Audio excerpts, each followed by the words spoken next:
welcome back to Offside, BarcaFutbol's YouTube channel. This week, we're actually finishing our reports on Barca's fringe players, this time focusing on Fermin Lopez.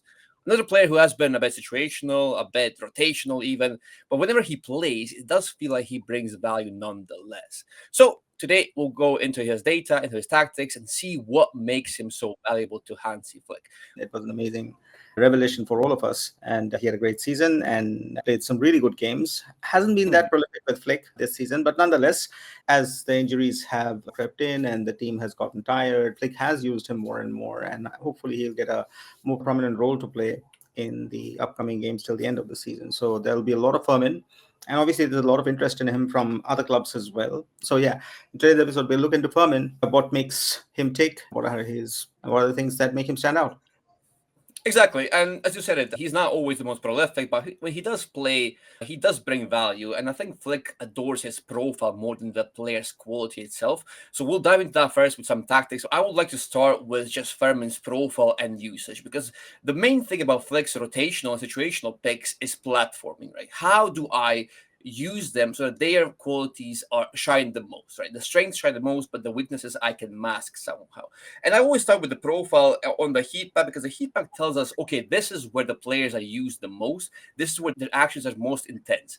But with Fermin, I'll do something a bit different, because this heat map is useful at telling us, okay, Fermin occupies these areas right here. But to me, the more important thing is actually where Fermin is not. And when you look at this area right here, so the deeper pockets right here, there is a little bit of activity in those areas, but almost nothing. And that immediately tells you what Flick wants Fermin to do. He instructs him, okay, Fermin, you are a certain type of player, and I don't need you to be on this half of the pitch, right? I don't need you to be over here. Your task is to stay high, be more of a moments player, perhaps, live on the shoulder of the defenders and remain there. Your responsibility is away from the build-up phase, away from higher ball volume, right? So that's what Fermin essentially is. And that immediately tells you that Flick knows what his strengths are. He knows that Fermin's biggest thing is not being in these areas with Pedri and Frenkie de Jong. No, he's going to be up here waiting for the ball in a more direct fashion, waiting for the ball to be played into space, or maybe to him, even as a target man sometimes. But that's what he does best. This situation right here, Dev, we have Barca's build-up against Las Palmas. And this is the back line, right? This is Barca's back line over here. And these are the two deepest midfielders. And where is Fermin? Fermin is right here.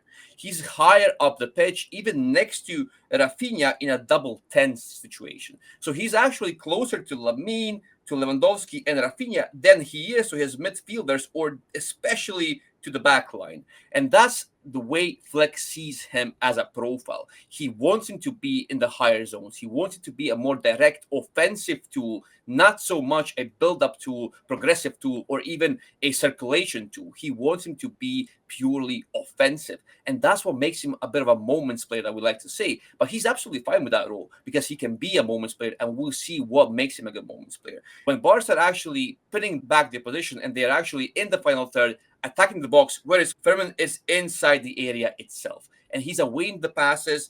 This time for Pedri over here, there's a lofted pass into Fermin, and he can get into these positions and even score goals or set up goals because he's so good with his movement. And next, I would like to show us three main traits that make Fermin's profile so valuable to Flick. Right. The first trait I want to talk about is space infiltration, or space exploitation, if you will. The game against Valencia is the perfect example and the perfect environment for Fermin, because Valencia gave Fermin so much space to exploit. Fermin is right here. Again, a higher position and a position where there is more space. He's not tightly marked. So what he can do, he can actually start from a deeper area if he wants to and be closer to the strikers than he is to someone like De Jong, who are the deeper midfielders in all phases of play compared to Fermin. And the most important thing here is Valencia's high line. Look at all the space in behind. Fermin adores that. If you give this to Fermin, he will be a very useful player. And that's exactly what he does. Pedri plays a pass over the top. Fermin can actually exploit the space and create a great chance. Let's look at one video example of this to make it even clearer for us.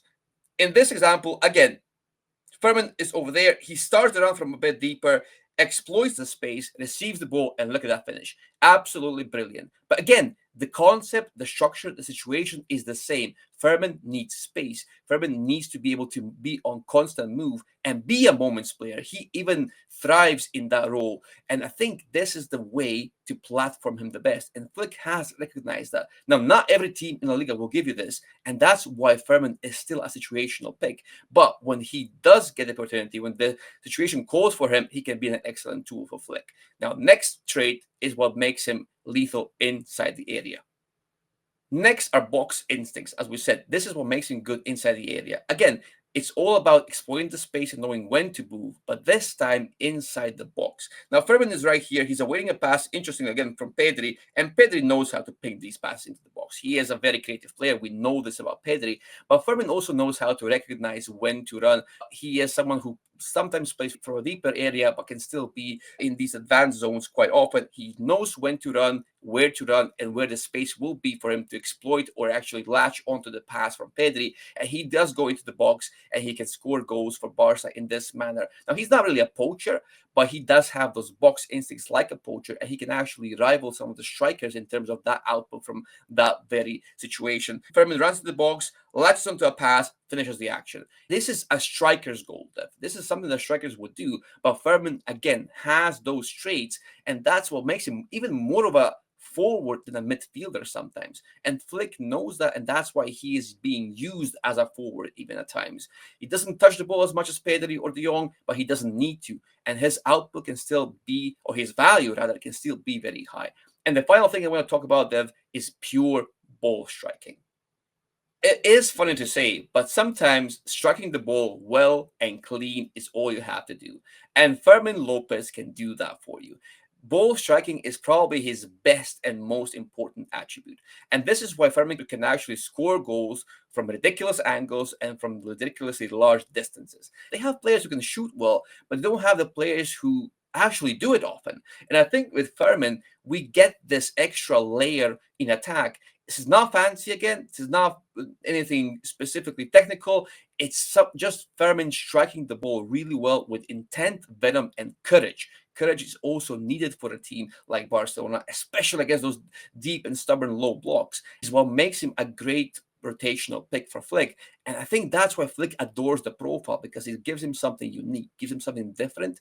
And I'm sure that, Dev, you will tell us more about that in the data, because the data will show us that there are weaknesses in this profile. He's not complete, far from it, but when you put him in the right scenario, he can be a very valuable pick for Barcelona. Without further ado, so let's look at the statistics. So this is Fermin Lopez. As you can see, not a very complete radar chart across all parameters, and which is what we just talked about. Is he a complete player yet? Probably no. But there are certain things he does very well. He's carrying, his forward pass percentage, his key passes, and even sometimes the defensive shift that he puts in. He's always running. He's a very industrious player. So that's what kind of defines Fermin and the role that Fermin plays. He's an industrious player, stays in the pockets of spaces, plays off the shoulder, can run behind a high line, and if you give him space, he can exploit that. And he's got a great shot, and he has that ability to score goals. And that's what makes Fermin what Fermin is. Put with that a hard work ethic, probably based on his background, and that makes him attractive for many clubs out there, including the role that he's playing for Barcelona. Right. So that's just his personal, but I wanted to measure it across a couple of more people, and I took two players who I think they're not exactly Fermin, but they play similarly. The role or the way they play, and that's Oihan, Sancet, and Dani Olmo obviously has a lot better finishing. He's a very complete, mature striker, which I don't think Fermin is, but they can both play between the lines. They can both play off the shoulder. They can both find those spaces and slot them, and they can score. They have this ability to go score goals. Same with Sancet. And if you look into it, they're all pretty similar. Obviously, Dani Olmo has the most mature, but even then you will see Olmo doesn't have all the profile traits. It doesn't really seem like that when we watch the games on television, but the data shows that there are similar traits in these players, which make them very crucial for coaches to be deployed in a particular manner. Fermin and Olmo both have this innate ability to play in the forward line, which is why we might get away without buying a striker if they can perform. and that they have this ability to score goals. I'm very happy that you use Dani Olmo because they are different players, but they are used in the same role under Hansi Flick, and you can immediately see what the difference between them. Yes, the graphs are similar in some regards, but look at the progressive passes and forward passes. Dani Olmo is much more involved in the build-up, right? He can be a player who can touch the ball a lot more than Fermin Lopez. He can play those progressive passes. He can play the forward passes a lot because he's in a deeper area. It's much more difficult to play progressive passes and forward passes when you're already way up the pitch, and Fermin does stay up the pitch a lot. But that shows in his key passes and even defensive actions, I want to say, because the pressing is important, as you have mentioned, Dev. And yes, moments players. I think all three are kind of moments players because the roles they play, it describes them perfectly. They don't need 100 touches per game to make a difference, and that makes them valuable. Maybe not for every team, but in certain situations, absolutely. For Flick's Barcelona and the way they play, I think he's a very valuable entity, and he can be used in the right time, in the right situation. And that's what Flick has done. The question will be if he wants to become a regular starter, what happens? Is this the team? Does he need to find another team? And so on and so forth. If you look into a little bit further and then go into Fermin's, mostly I've taken the attacking traits, and you can see shots. You can see his ability to score non-penalty goals pretty high. He can just pop out of nowhere and just score goals, and really long distance goals or goals that we didn't think about. So he has that ability.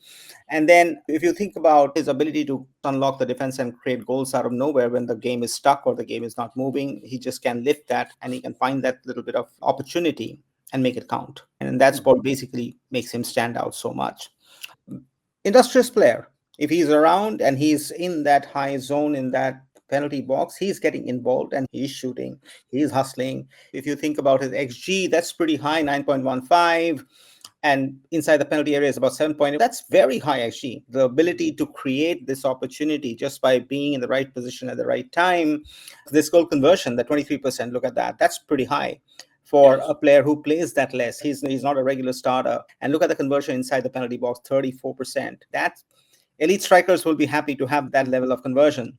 So it's like a cheat code, right? When the opposition is playing on a block and Flick needs that maneuverability.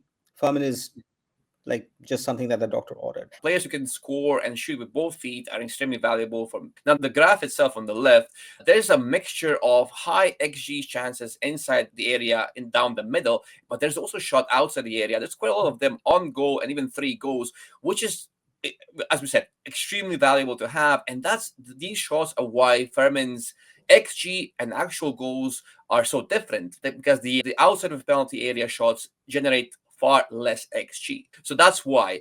But still, you said it, that conversion-wise, inside the penalty area, after crosses, those are great numbers, and I love that. Fermin can actually give you output, especially when you are relying on those deliveries into the area. He can move and find those chances to score, and he can actually put them away with both feet, even with the head sometimes, which is excellent. The fan base likes him.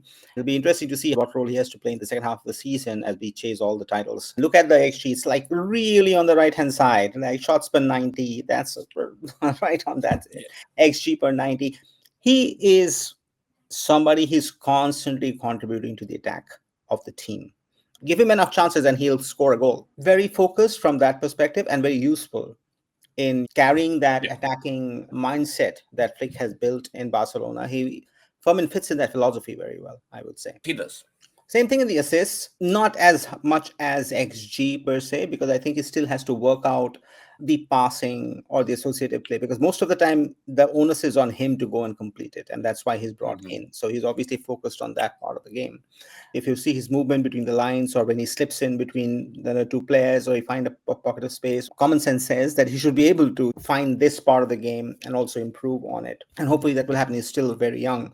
But yeah, that's from an assist perspective. If you look into how his deliveries are, again, very busy, as you can see.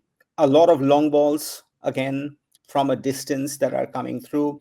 Left center, it's mostly left and center because that's the position that he plays in. The accuracy is probably not as much, but he's definitely paying those crosses in whenever, or paying those opportunities in whenever he's getting that chance. And if you look at the per 90 stats, 2.46, that's pretty high for somebody who plays that less. He's never playing 90 minutes mostly. Overall, as you said in the previous graph, chance creation, assist, expected assist, I wouldn't really expect him to be on the very top of those. He's obviously someone who has a technical foundation being a Barca player, because that's kind of the requirement for our players, but he's not an elite chance creator. He can and will do these things, as you have pointed out, David, and this graph tells us when he has the chance. But I think more often than not, he will actually be at the end of these passes than the one deploying them, which is absolutely fine, because that is, but then again, he can do it when the situation calls for it.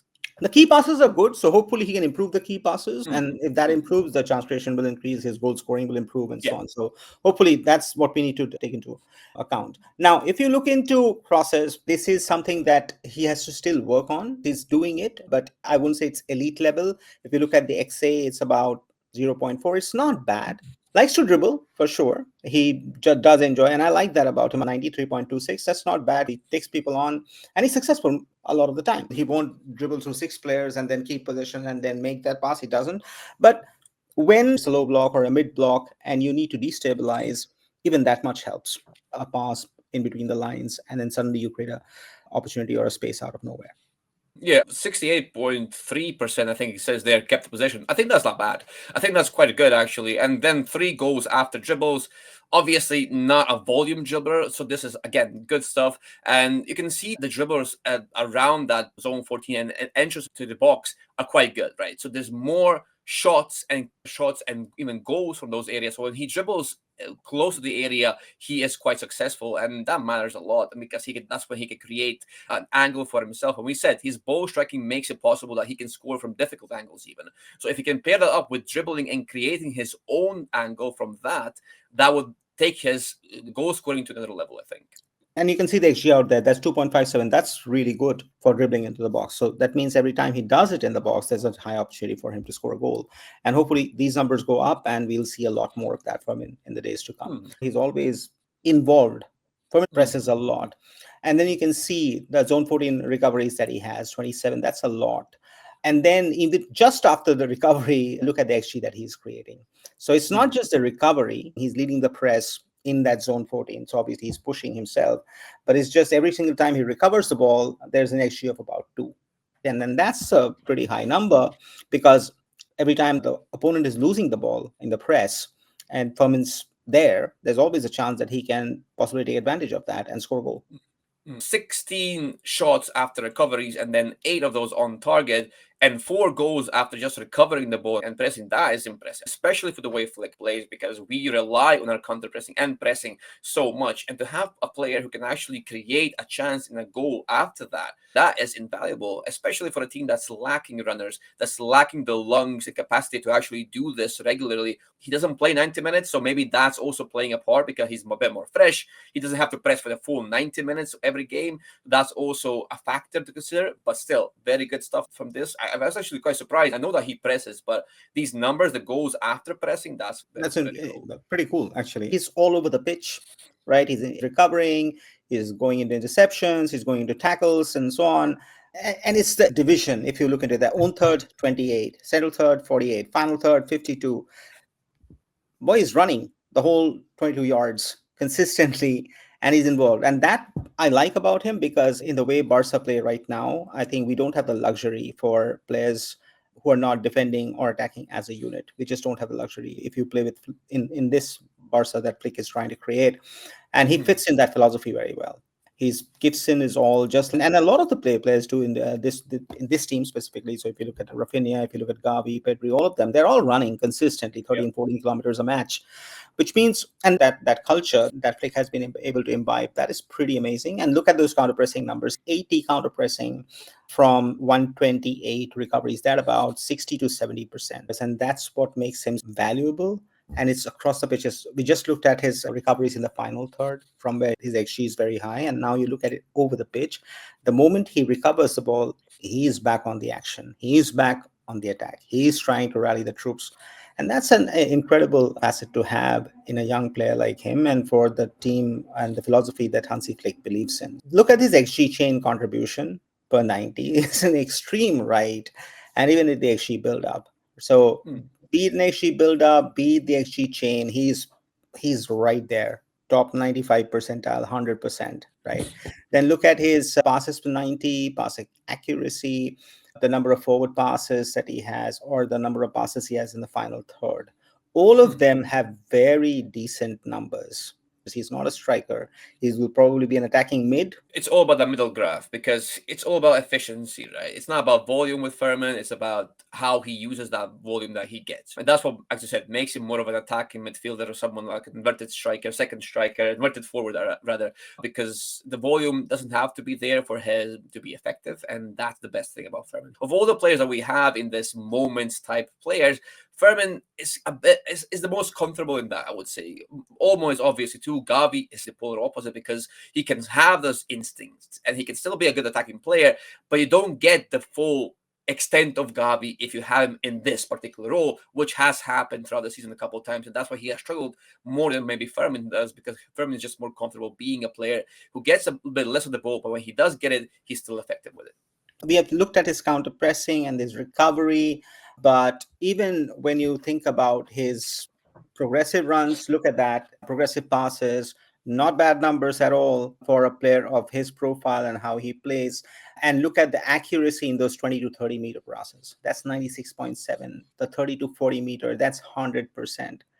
Boy can ping those long passes and do it very well. And he has the ability of that shot, which we have told. He's probably not Rakitic, but he can shoot and he can score goals right from the edge of the box and so on. That is an interesting. And look at those black lines. The shots are being taken or the progression is happening. I found that pretty impressive, especially his 20 to 30 meter and 30 to 40 meter range and that level of accuracy in that range. I didn't expect that. And look, those percentages are actually quite good. Everything from the 20 meters onward is extremely good. And I think that's, again, it goes in line with the whole analysis today. The shorter the passes need to be, but the shorter the passes are, the worse his accuracy is. So if you leave him to be a bit higher, maybe if you leave him to not make those intricate, tight space passes, he can still be a very good asset. I think that's the whole gist of his profile. The whole thing about Flick and his Fringe player is how do I recognize their traits and how do I platform them? And that's the whole gist of it. Because if you have different players for different situations, you have to find a way to maximize their profiles. If you use players in the wrong way, they won't be any good of you. Even players like Frankie de Jong, elite players, if you don't use them well, they will struggle. They will suffer. And that's what happens if a coach cannot recognize the strengths of a player, or if a coach is trying to shoehorn players into certain roles that don't fit them. Fermin is the last player that we'll analyze, the last French player that we'll analyze. We'll move on to different things from next week. But any final thoughts from you before we wrap up? No, I like him. I like him a lot. I think what I like about Fermin is his story. Playing in third division, there was no chance in hell that he was going to. Nobody thought about that. And then Xavi brought him back and he took the opportunity with both hands, had an amazing tournament, had an amazing Euros, found his way under Flick. So I think he's got a lot of courage, a lot of that fire, that steel. I like that about him a lot. He might not be the most technically proficient player, but that doesn't matter. He's a great character, and teams need characters, and he can definitely score those goals. I'm a big supporter of Fermin Lopez, and I hope that he stays with the team, and he has a big role to play in the games that are coming in the season. So that's it, guys. That's about Fermin Lopez. We'll obviously move into looking at the transfer market and talking about players that are being connected to us. Look forward to those videos. Until then, stay safe, take care. Until then, peace, Barca.